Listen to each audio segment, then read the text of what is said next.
तो hello guys, welcome to our channel count to 10। और भाई क्या हाल है? सब ठीक मज़े चल रहे हैं? आई होप सबके मज़े चल रहे हो। तो गाइस आज हम बात करेंगे मार्वल की मूवी एटर्नल्स के बारे में, जिसका अभी रिसेंटली एक टीज़र रिलीज़ हुआ है, जो कि मार्वल फेज़ 4 की सबसे बड़ी मूवी होने वाली है। और इसमें बिल्कुल ही नए सुपर हीरोज़ को इंट्रोड्यूस किया गया है, जो कि बहुत ही ज़्यादा पावरफुल है। तो बिना किसी डिले के साथ चलिए शुरू करते हैं। तो सबसे पहले हम बात करेंगे गाइस एटर्नल्स की कास्ट करेक्टर्स के बारे में। तो इस मूवी में लीड करेक्टर के बारे में हम सबसे पहले बात करेंगे, वो हैं black night, इकारिस, थेना, Cersei, किंगो, Ajax, Gilgamesh. तो बात करते हैं कि इन करेक्टर्स को प्ले किन्होंने किया है। तो सबसे पहले बात करेंगे ब्लैक नाइट के बारे में, जिसको प्ले किया है हमारे जीओटी वाले जॉन स्नो ने। मानो जान फूंक दिया इस करेक्टर में। अगला करेक्टर है इकारिस, जिसको प्ले किया है रॉबर्ट स्टार्क। हाँ गाइस, जॉन स्नो के भाई रॉबर्ट स्टार्क ने प्ले किया है इकारिस को।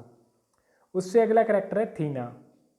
इस करेक्टर को प्ले कर रही हैं एंजेलिना जोली। मैं क्या भाई साहब, सबसे अच्छा जो मेरे को करेक्टर लगा ना इस मूवी है, वो लगा है मेरे को एंजेलिना जोली का। भाई आग लगा दी है इस करेक्टर में तो एंजेलिना जोली ने। तो उससे अगले करेक्टर पे बढ़ते हैं अब, जिसका नाम है किंगो, जिसका रोल प्ले कर रहे हैं बॉलीवुड के फेमस एक्टर कुमेल नंजियानी। उससे आगे बढ़ते हैं, जिसका नाम है एजैक, उसका रोल प्ले कर रही हैं सलमा हैक। यार गाइस, मेरे को एक बात समझ में नहीं आती, मतलब इंग्लिश नाम उनके लिए तो ईजी होते हैं, लेकिन हमारे लिए बहुत टफ होते हैं। मेरे को लग रहा है हम लोगों की स्कूलिंग ही गलत है। बेंचो साला स्कूल ही गलत गए हम लोग। चलो खैर छोड़ो, क्या कर सकते हैं, अब स्कूल पुरानी बातें बीत गई। Let's focus on the new task. तो आगे बात करते हैं अगले करेक्टर के बारे में, जिसका नाम है सरसी, जिसका रोल प्ले किया है जीमा चैन ने। और उसके अगले करेक्टर का नाम है गिलगमेश, जिसका रोल प्ले किया है डॉन ली ने। मेरे को तो लग रहा है भैया, देश के कोने कोने से, हर कोने से, हर कॉन्टिनेंट के हर कोने से एक एक करेक्टर को उठाया, जैसे मानो किसी एक्टर्स की यूएन मीटिंग चल रही हो। मतलब ये मूवी में भाई बहुत ही ओपी होने वाली है। तो सबसे पहले बात करते हैं कि एटर्नल्स जो हैं वो इंट्रोड्यूस कब हुए थे। तो ये जो एटर्नल्स हैं वो इंट्रोड्यूस हुए थे कॉमिक्स में 1970 में। ये सब इमॉर्टल्स हैं जो कि अर्थ पर 35,000 ईयर्स से रह रहे हैं। यार यहाँ तो साला 50 साल का आदमी बूढ़ा हो जाता है, बाल सफ़ेद हो जाते हैं, दाढ़ी दूढ़ी सब सफ़ेद हो जाती है, लेकिन इनको देखो, कतई बाल तो छोड़ो, बिल्कुल जवान लग रहे हैं साले। लेकिन एंजेलिना को जोली को छोड़ दो, खैर एक आधा एक्सेप्शनल केस तो होता ही है। चलो क्या कर सकते हैं, ये सब तो सुपर हीरोज हैं। आगे बढ़ते हैं इसी के साथ। तो बात करते हैं इस मूवी के टीज़र के बारे में। इस मूवी के टीज़र के स्टार्टिंग में ही अर्थ और अर्ली मैंस का सीन दिखाया हुआ है। आदिवासियों के बारे में तो हमें सबको पता ही है, मतलब उन्हें खाना बनाना नहीं आता, वो नॉन वेजिटेरियन होते हैं, उन्हें मेटल के बारे में नहीं पता होता। तो ये जो स्टार्टिंग का सीन है, इसमें हमें यही सब दिखाया गया है कि जो आदिवासी हैं उनको अभी खाना बनाना नहीं आता, मतलब जो अर्थ के मैन है, अर्ली मैन, उनको अभी खाना बनाना नहीं आता, उनको अभी हथियारों के बारे में नहीं पता। तो इसमें सीन है कि इन सब के पास अभी खेती करनी नहीं आती और इनके पास लकड़ी के हथियार है, जिससे हमें ये कन्फर्म होता है कि ये जो एरा है वो मेटल, जहाँ जब हमें मेटल के बारे में नहीं पता था, उससे पहले का एरा है। अब उससे अगला जो सीन आता है कि एटर्नल्स की एक ट्रांसपेरेंट शिप आती है वहाँ पे, और जहाँ पर हमें इकारिस और सरसी नज़र आते हैं, जैसे कि वो कपल हों। इसके बारे में हम बाद में डिटेल में बात करेंगे। और वहीं शिप के अंदर भाई मेरा फेवरेट सीन आता है एंजेलिना जोली का। भाई मानो जैसे देवी हो, ऐसा सीन है भाई, बहुत ही औसम सीन है। मेरे को सबसे फेवरेट सीन मेरा यही लगा मेरे को पूरे टीज़र में, जो बहुत ही ओपी है एंजेलिना जोली का। अब बात करते हैं आगे। तो इसमें फिर एक और करेक्टर को इंट्रोड्यूस किया जाता है, जिसका नाम होता है फेस्टोस। ये समझ लो कि ये एटर्नल्स का टोनी स्टार्क है, मतलब जीनियस, और ये कुछ ना कुछ बना रहा है भाई। तभी अनएक्सपेक्टेड, बिल्कुल अनएक्सपेक्टेड, मैंने बिल्कुल नहीं एक्सपेक्ट किया था कि भाई मार्वल का लोगो ऐसे आएगा। हम सब ने देखा है कि मार्वल का लोगो रेड और वाइट और ब्लैक होता है, लेकिन इस मूवी में गोल्डन कलर का भाई, क्या मार्वल का लोगो क्या ही आया भाई, ओपी लोगो आया है गाइस। इसी के साथ हम अगले शॉट पे बढ़ते हैं, जहाँ पर एजैक ह्यूमंस की हेल्प करती है और लगता है कि वो उन्हें खेती सिखा रही है, मतलब खाना खुना बनाने की टेक्निक्स बता रही है।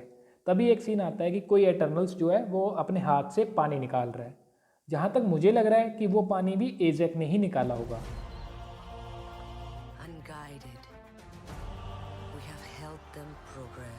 तभी सीन आता है कि सारे ह्यूमंस जो हैं वो एटर्नल्स के सामने झुक जाते हैं। जहाँ तक मेरे को लग रहा है, हम लोग गैस कर सकते हैं वैसे कि या तो उन्होंने उनको रखवाले मान लिया है, मतलब ह्यूमंस ने रखवाले मान लिया उन्हें, या उनको अपना गॉड माना हुआ है, मतलब गॉड का दर्जा दे दिया है। तभी अगले ही सीन में हमें कुछ लकड़ी का चक्रा सा दिखेगा, मतलब रथ का पहिया सा। उसको देख के हम कह सकते हैं कि यहाँ पर अभी कोई फाइट वगैरह हुई है जिसमें तभी सारे एटर्नल्स जो इकट्ठे हैं। तभी अगले सीन में पूरी की पूरी एक सिटी दिखाई जाती है, जिसको देख के हम लोग कह सकते हैं कि मतलब स्टार्टिंग में और अभी ह्यूमंस कितने डेवलप हो चुके हैं, मतलब एटर्नल्स ने उनको काफ़ी कुछ सिखा दिया है। तभी अगले सीन पे बढ़ते हैं जहाँ पे हमें स्प्राइट का सीन है, मतलब वॉल्केनो फटने के बाद स्प्राइट का सीन आता है, जो देखने में तो बच्ची है लेकिन वो भी एक इटर्नल है और वो बहुत ही एज्ड है, लेकिन वो अपनी एज को अपने बॉडी के स्ट्रक्चर से छुपा लेती है, जिससे हम कह सकते हैं कि उसके पास बॉडी स्विचिंग की शक्तियाँ हैं। और अगला करैक्टर है जो कि इंट्रोड्यूस होता है अगले ही शॉट में, ड्रैग। ये भी एक एटर्नल होता है लेकिन ये एटर्नल्स को अपोज करता है, मतलब खुंदक है इसको अपने ही बंदों से। तभी एक और शॉट आता है विलेज का, जहाँ पर कोई एटर्नल किसी एलियन से या किसी विलन से लड़ रहा है और उसको मतलब काफ़ी गुत्थम गुत्था हो रहा है उसके साथ। तभी अगले ही सीन में हमें इकारिस और सरसी फिर से दिखाई देते हैं, और मैं बता रहा हूँ भैया, ये इकारिस और सरसी की लव स्टोरी होने वाली है। और इसी में अगले ही सीन में दिखाया जाता है कि इकारिस और जो सरसी हैं वो इंडिया में जाके शादी भी कर लेते हैं। लेकिन तभी एक ड्रामेटिकल चेंज आता है कि सरसी और हमारे जॉन स्नो ब्लैक नाइट दोनों साथ में देखते हैं। जहाँ तक मेरे को लग रहा है कि ये एक लव ट्रायंगल होने वाला है, और ये इस मूवी का सबसे जो चेंजिंग और जो स्टोरी लाइन बदलने वाला मोमेंट होएगा वो यही होएगा।